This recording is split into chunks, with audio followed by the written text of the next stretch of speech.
अस्सलाम वालेकुम। कैसे हैं आप सब? मुझे उम्मीद है ठीक ठाक होंगे और खैरियत से होंगे। अल्लाह पाक आपको और हमें हम सबको अपने हिफ्ज़-ओ-मान में रखे। आज आपके साथ शेयर कर रही हूँ देसी मुर्ग़ की यखनी बनाने की रेसिपी, जिसको बनाना बहुत आसान है और आजकल के सर्दियों के मौसम में ये बहुत ही ज़्यादा फ़ायदा देती है। ख़ास तौर से आपके घरों में अगर बुज़ुर्ग अफ़राद हैं और छोटे बच्चे हैं तो इस तरह की यखनी बनाकर आप उनको रोज़ाना 1 कप दीजिए। बहुत सारी मौसमी बीमारियों से ये उन्हें महफूज़ रखेगी, गरमाइयत पहुँचाती है और बहुत ही ज़्यादा सेहत बख्श है। तो यहाँ पर मैंने लिया है आधा किलो देसी मुर्ग़। ये देसी मुर्ग़ी जो है आराम से बाज़ार में अवेलेबल होती है, लेकिन इसमें थोड़ा-सा प्रॉब्लम ये होता है कि थोड़ी देर से गलती है। लेकिन इसके हेल्थ बेनिफिट्स जो हैं वो बहुत ज़्यादा हैं, फ़ार्मी मुर्ग़ी से कहीं ज़्यादा हैं। तो मैं आपको प्रेफ़र करूँगी कि जब सर्दियाँ पड़ रही होती हैं तो आप इसी मुर्ग़ की यखनी को बनाकर सर्व किया कीजिए। ये मुर्ग़ की जो यखनी है इसका एक बोल हमें बहुत महँगे दामों बाज़ार में मिलता है, लेकिन लोग लेकर इसलिए पीते हैं क्योंकि बहुत ज़्यादा फ़ायदा पहुँचाता है। तो चलिए आज हम इसको घर में ही बनाएँगे। सबसे पहले मैंने एक पैन ले लिया है, गोश्त को धोकर अच्छे से साफ़ कर लिया था और उसको ड्राई कर लिया है।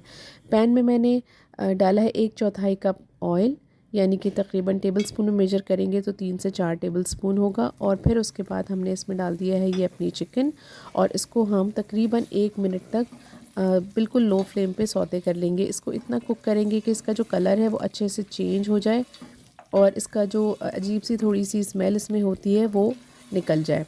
और ये देखें इसको हम भून रहे हैं। थोड़ी सी देर आप भूनेंगे तो आप देखेंगे कि कलर इसका चेंज होने लगा है।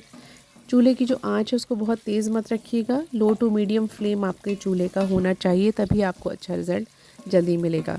और ये देखें इसका कलर जो है तकरीबन चेंज हो चुका है। अब हम इसमें डालेंगे 1 टेबलस्पून मैंने यहाँ पर लिया है कुटा हुआ लहसुन। आप चाहें तो पिसा हुआ भी ले सकते हैं और साबित भी डाल सकते हैं, क्योंकि इसको हमें आखिर छानना ही है।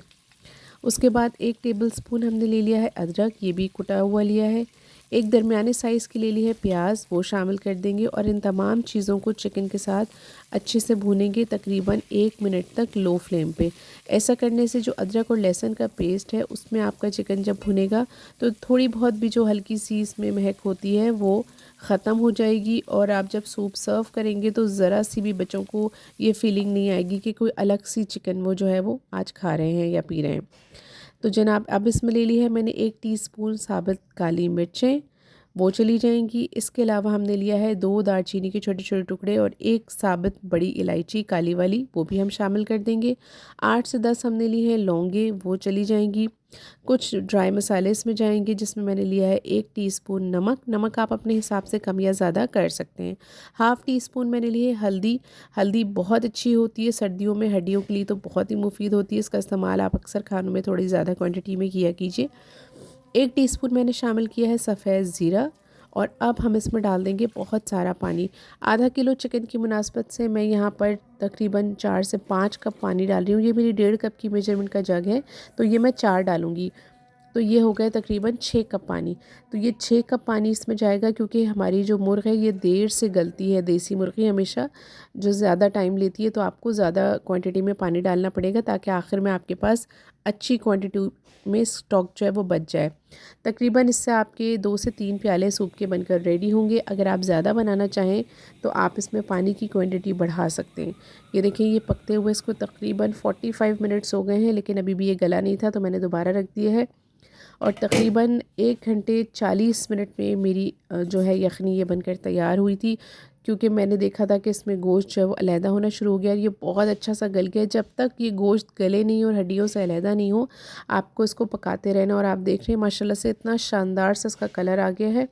जायका तो बहुत ही लाजवाब था। जब आप इसको पिएंगे और इस्तेमाल करेंगे तो आपको अंदाज़ा होगा कि ये बहुत ज़्यादा मुफीद है ठंड के मौसम में आपके बच्चों के लिए, आपके लिए। ख़ुद भी इस्तेमाल करें, तमाम घर वालों को इस्तेमाल कराएं। उसके बाद इस तरह से मैंने एक छन्नी ले ली है और इस सूप को छान लिया है। आप चाहें तो पूरा सूप एक साथ छान सकते हैं, या आप इस तरह सर्विंग बोल्स में भी छान सकते हैं। जो आपको बेहतर लगे, जो आपको आसान लगे, आप वो तरीक़ा अपना लीजिएगा। उसके बाद मैं इस तरह से इसमें गोश्त भी सर्व करूँगी, ताकि जो है घर वाले और आपकी फैमिली वाले इसको भी खाएं। अच्छा, ये मैंने स्किन के साथ लिया था। अगर आपके पास अवेलेबल नहीं हो तो आप बग़ैर स्किन के भी ले सकते हैं, कोई ऐसा मसला नहीं है। ऊपर से आप चाहें तो थोड़ा सा 1 चुटकी गरम मसाला और 1 चुटकी ही काली मिर्च आप इसके ऊपर से सर्व कर दें। पिसा हुआ गरम मसाला बहुत जायका देता है इस यखनी को, ख़ास तौर से जब आप सर्व कर रहे हैं और आप ऊपर से डालें तो उसकी खुशबू भी बहुत लाजवाब आती है। तो बस देखा आपने कितनी आसानी के साथ घर में ही आपने ये देसी मुर्गी की यखनी तैयार कर ली है और बहुत आसानी के साथ, कोई मुश्किल नहीं हुई। इसके तमाम चीज़ें और मसाले और अज्जा ही आपके घर में हर वक्त मौजूद होते हैं। अपना बहुत ख्याल रखिएगा, मुझे दुआओं में याद रखिएगा। अल्लाह हाफ़िज़।